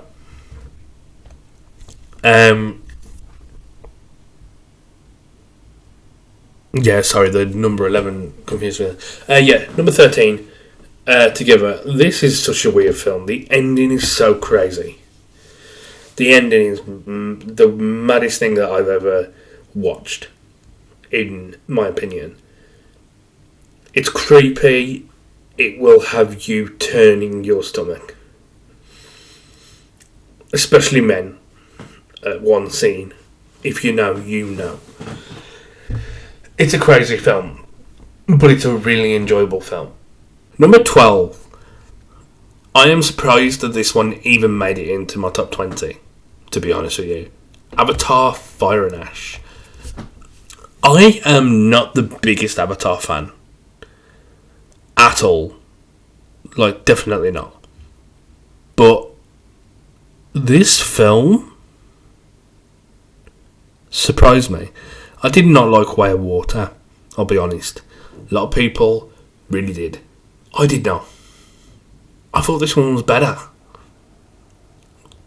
I thought this one just did way more than it should have done. Yeah, I just really enjoyed it more. I don't know why. Don't get me wrong, the experience in the cinema was awful because I was tired again. Again, another night where I'd been at work, didn't get much sleep during the day. So there was that. And I had to step out. I needed sugar. I went and got myself some cookies and a iced... Was it an iced one? No. But it was a cookie and a latte. No, it was an iced one actually. I think it was an iced one. A cookie and a latte halfway through because I was just not being able to stay awake. I needed sugar. I hadn't slept very well the night before, so that's what I think it was. I wasn't at work at the time because it was it was around the 19th of December we watched it. I think it was the 19th because it was the fiance's birthday. so it was like a movie, bowling, food type situation. But, it surprised me how much I actually enjoyed Fire and Ash. And the final one, this one just loses out on being in my top 10 by a little smidge, and that is Thunderbolts. Why this one misses out on being in the top 10 is because the films before it are better. No, but there is something right. Okay, there is something wrong with Marvel at the moment. Marvel movies are not the best thing ever at the moment. We are not in an age where Marvel movies anymore do anything to the cinema scope of things. It didn't even. It should have done better. This film would have done so well if it was pre-Endgame. I know that wouldn't make sense in the story sense, but in the sense of where we were before COVID really hit. Thunderbolts would have done. I think Thunderbolts would have been $1 billion movie. And Fantastic Four, to be honest. But neither of them were. Neither of them got close. Same as Superman. I think that what they did in this film was really good, really enjoyable. But it still had a few misses. And that's the reason why I couldn't put it in the top 10. Having this be the roster for the new Avengers movie, well, the new Avengers within the universe, I get it, okay? They are not officially the Avengers, technically speaking, but it's just an organisation that have made them the Avengers. They're all pretty much super soldier serums. Ghost is the one that's the really different one in the set. But everybody else is pretty much the same, just in a different way. And of course you've got Sentry, who's overpowered, maybe a little bit of a Thor Hulk, but they're just not the Avengers that we all know and love, and that's the reason why I can't give it any higher. That's all it is. That is literally it. It's a small reason why it's not in my top 10. This is where we reach the top 10. The next 10 films I talk about are the best of the year, in my opinion. It's been an interesting year for movies. Have I liked more than what we've got in the top 10? Yes. But these are the best of the best. This is how we're going to work it. We're going to do the next 6. The next 5 even. And we're going to talk about them. There's not going to be a lot of talk because they're top 10. These are the best movies of the year. Some of them surprised me that they're in the top 10. And my top 3 were juggled with constantly throughout the year. I kept changing on rewatches of these films. But my top 3 are my top 3. For a reason. Number 10. Oh, you're going higher than you should, you little shit. Number 10 is Lilo and Stitch. This is the one that surprised me that it's in my top 10. For ages, I had it like this. And then I've rewatched Lilo and Stitch and Thunderbolts since, and it's switched to that. The reason why I enjoy this, it's a good remake. It's probably the best remake in my opinion. Lion King is a crap remake. I don't care what anyone says. Beauty and the Beast is alright. Cinderella, not really. Snow White, definitely not. I avoided watching that film this year. As you've noticed, it's not on the list. Snow White would be here. It would be at the bottom of my list, I tell you now. Lilo and Stitch, really good film. And the slight changes it made, felt right. It didn't mess with the material too much, and that's what I like about a remake. You don't have to copy it, word for word, or anything like that, but You might notice as well, How to Train Your Dragon. How to Train My Dragon? How to Train Your Dragon. How to Train Your Dragon. It's not here either. There are a lot of films, one battle after another. We'll go through. Once we've done this, I will go through a list of films that I haven't seen yet and plan to see. And if I feel up to it, I may put them into my 2026 list. But I don't want there to be any biases. 2026 films, you know what I mean?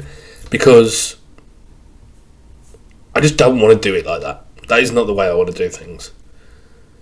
But yeah, maybe I'll throw in the ones that I didn't watch this year in 2025 and put them into 2026. Maybe. We'll see. But they are definitely films on my list that we'll talk about in a bit. But yeah, Lilo and Stitch, number 10. My number 9 spot is Roofman. Yeah, this one surprised me as well. Definitely not a film that I'd normally even have that eye, if I'm being perfectly honest with you. But it's emotional, it's funny, it's really enjoyable. The references to Spider-Man and Kirsten Dunst being in it, I just love the fact that there's a line in there where Channing Tatum's like, well, I should maybe look a little bit better. I don't think she's going to like a guy who shows up in a Spider-Man t-shirt. I just thought that was really funny because obviously it's Kirsten Dunst, Mary Jane Watson. So I liked all the references to that stuff and that. But the story of the Roofman is enjoyable as well. And yeah, I don't know. I really played to it. I really felt something in myself when watching this, and yeah, it just felt right. Yeah, it felt right to watch this film and just be like, it's a great film. That's what that's just the feeling I have for it. That's all I can say about it. Really enjoyable. Number 8, and this is probably the one placement. We're talking about Black Phone 2 here. This is probably the one film in the top 10 that actually was a little bit disappointing. However, I still really enjoyed it for what it is. Black Phone should never have had a sequel, and that is probably the biggest issue I have with Black Phone 2, is that there should never have been a film sequel to the original Black Phone. That is the only issue I have, and that's the only issue that I think I'll ever have with this film. So yeah, Black Phone 2, while it's in the top 10, I was disappointed with it, but I still really loved it, to the point at which it's in my top 10. So you can't really complain at that, can you really? But I was expecting better because of the original. Doesn't ruin the original for me. It doesn't do anything that it shouldn't have done. We should have had a little bit more of the grabber, even though the grabber shouldn't have been in it. And maybe it should have been more of a psychological sequel. But anyway, it's a good film. It's a really good film, and it deserves to be in the top 10. Next up, Frankenstein. These, oddly enough, you might be thinking these are in order. I'm going to shake them up a little bit just to take you off the track mind of what's my number 10, what's my number 2, what's my number 1. Frankenstein is a really good film. It's in that vein of Nosferatu, which I did watch last year. Because when I was looking through the films, and I was thinking, wasn't Nosferatu this year? But it wasn't. It was the end of last year. This was really good. However, it did feel like there was certain parts missing. It felt like there could have been more of the monster towards the end, where he was going for revenge for what Dr. Frankenstein did. But it does the job well, and it does it really well. It does it right. And that's why it's such an enjoyable film, and that's why it's in my top 10. My number 6 spot. Wow, we've already got to number 6. Is, which is it going to be? Which one is it? It's Fantastic Four. Another great film. This film, it was emotional. It was strong. It was fantastic. Say that again. It was fantastic. But was it the best that MCU has ever brought out since Endgame? No. Was it special in the way it was released, and not the way it was released, but the way it comes to it by the end of the film? You know, like, it has a lot of implications for what we're going to get in Doomsday with Doctor Doom. There was a little Doctor Doom reference in the post-credit scene. So I think they are setting the stone for what we're going to get coming down to it. But, you know, it was a really good and strong way to end the Marvel movie year with Fantastic Four First Steps. It is better than Thunderbolts.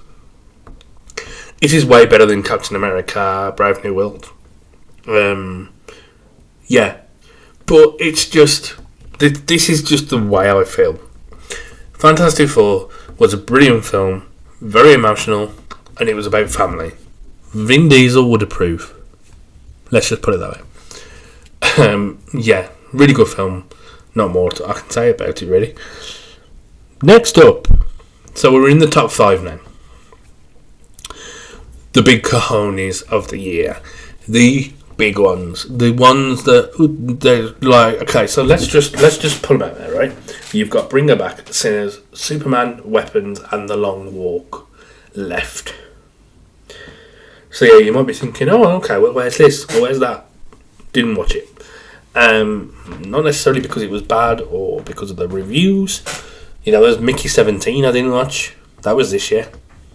One battle after another. You know, we're going to get into all the ones I haven't watched. And why I didn't watch them maybe will be another thing. But yeah. So yeah, top 5. Bring Her Back is my number 5 spot. The spiritual sequel to Talk to Me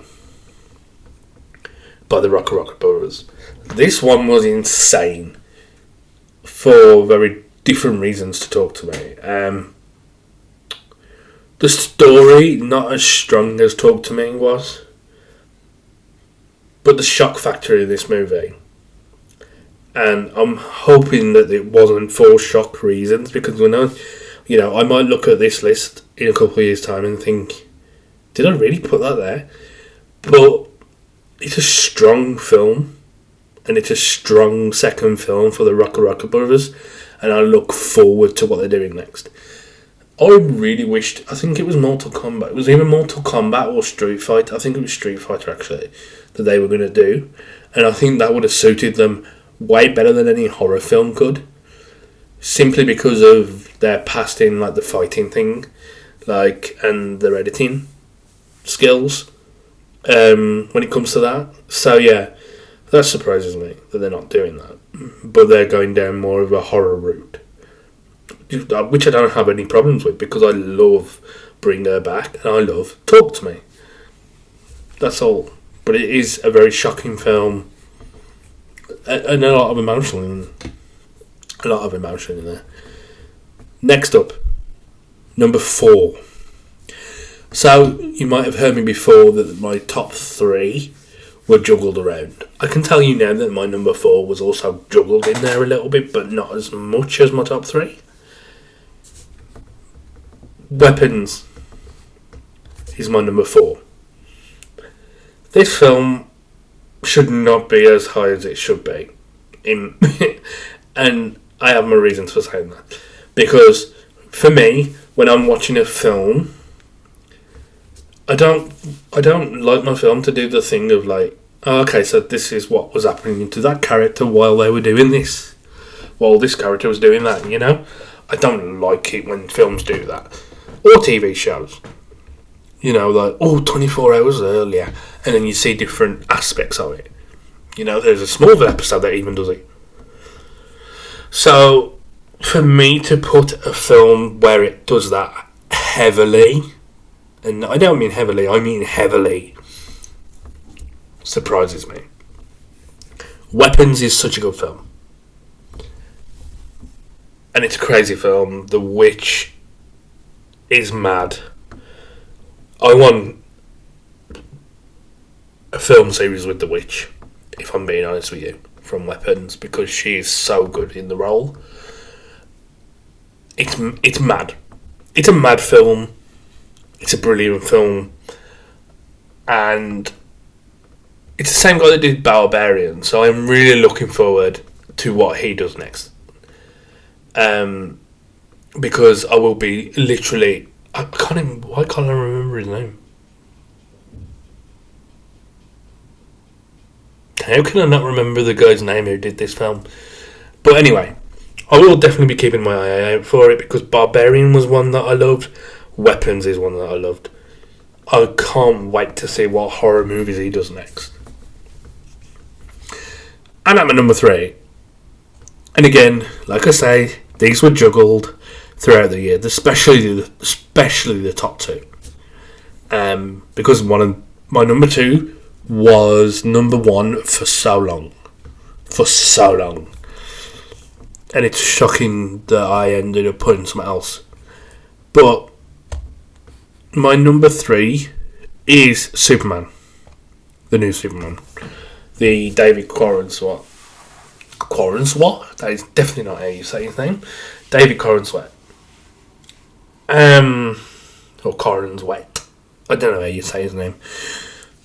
What amazing movie. So like I said before, there was a few of these. So Bring Her Back, Weapons, Superman, all had 4 out of 5 stars on my Letterboxd.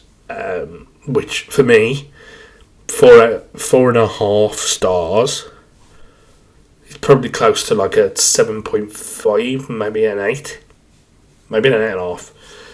Brilliant films, basically. Superman was a brilliant film. Men of Steel, or the Man of Steel lovers and the Henry Cavill lovers can suck my big fat one. Thank you, Derek, for that line, by the way, from Stranger Things. Because it annoys me that the only people that dislike this Superman movie are people who fucking love Henry Cavill as Superman. That is dumb. It is a dumb reason to like something for the fact that you like something else in relation to the same thing. That is not cool. I enjoyed Henry Cavill. Man of Steel was a film that grew on me over time. Was not a film that I loved straight away. Was not a film that I loved from day one. However, I do enjoy it.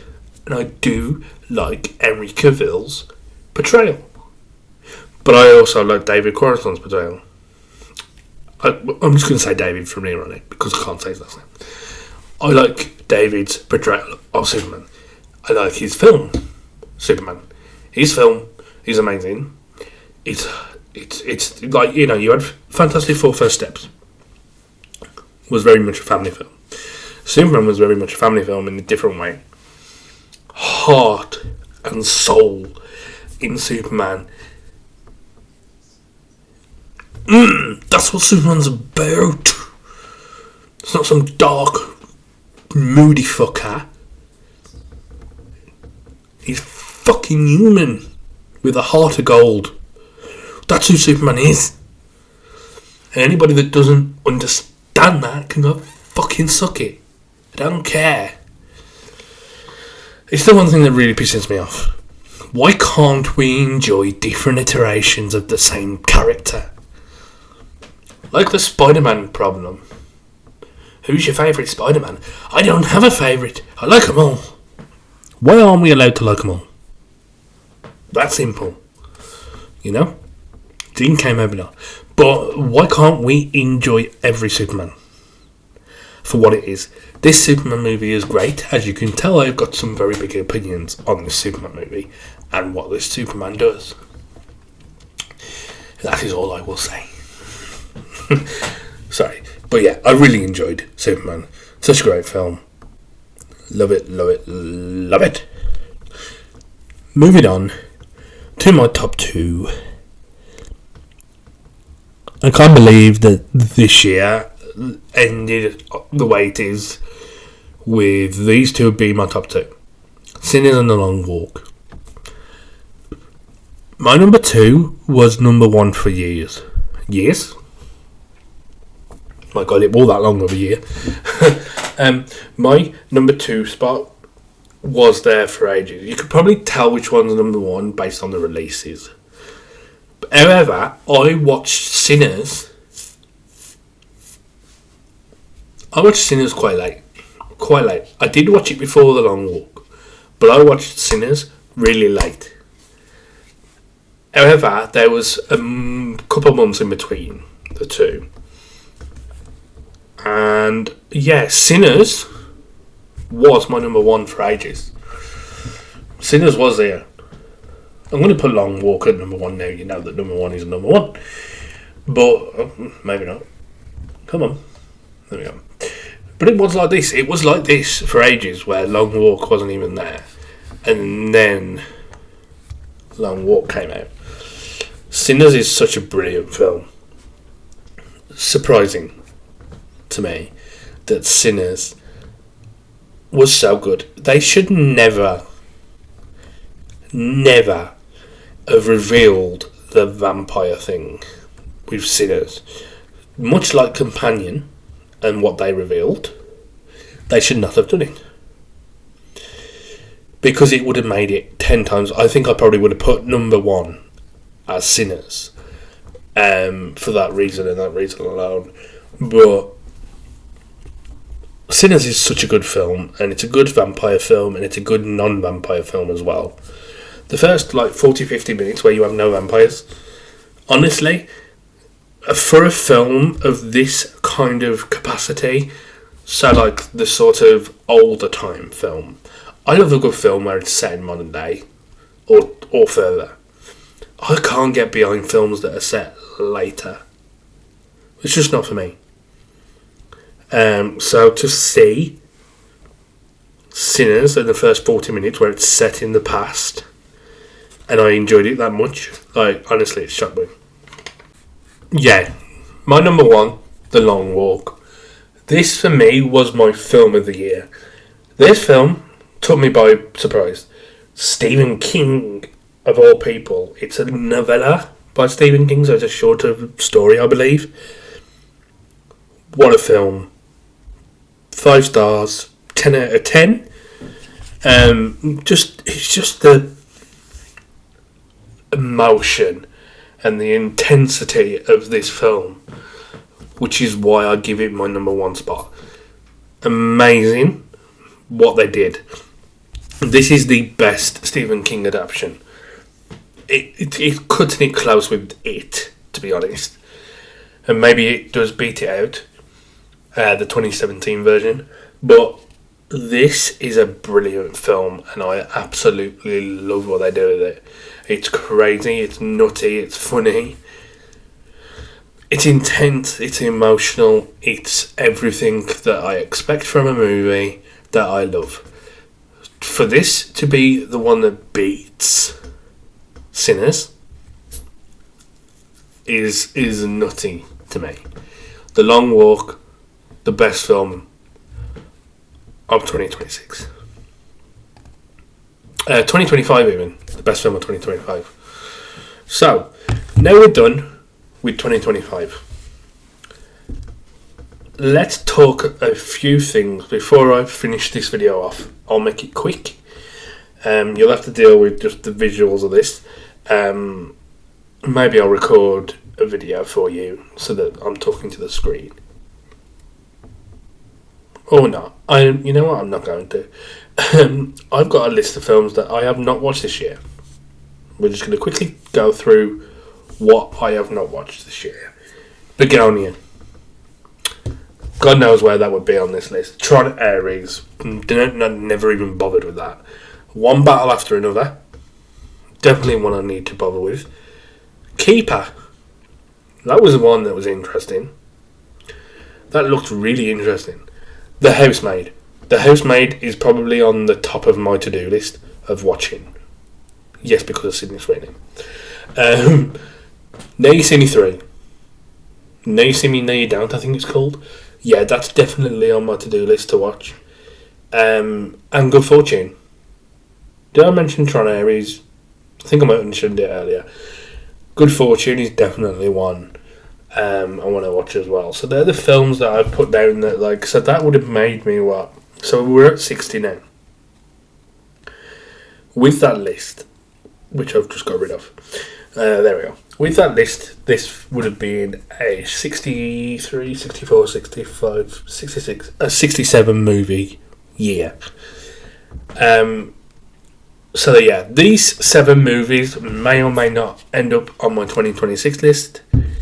It really depends, because I don't want one of these films to beat out a film from 2026. And yes, I can manipulate things there. Of course I can. But yeah, or maybe I'll do a separate video where I just review these 7 films for you and just say like where I would slot them. So I'll keep this graphic for you. But yeah, it's been a great year for movies. You know, if I was to look at these movies now and honestly say how many of them are actually really good or really worth watching, I think it's this bit that cuts it off. Companion onwards. No, it's not. No, it's not. Because there are some ones around the back of here that really did well. I think it's from Shelby Oaks. Yeah, from Shelby Oaks onwards, it's been a great year for me, for films. So what's that? 1, 2, 3, 4, 5, 6, 7, 8, 9, 10, 11, 12. Oh, I'm sorry, my neighbour's singing.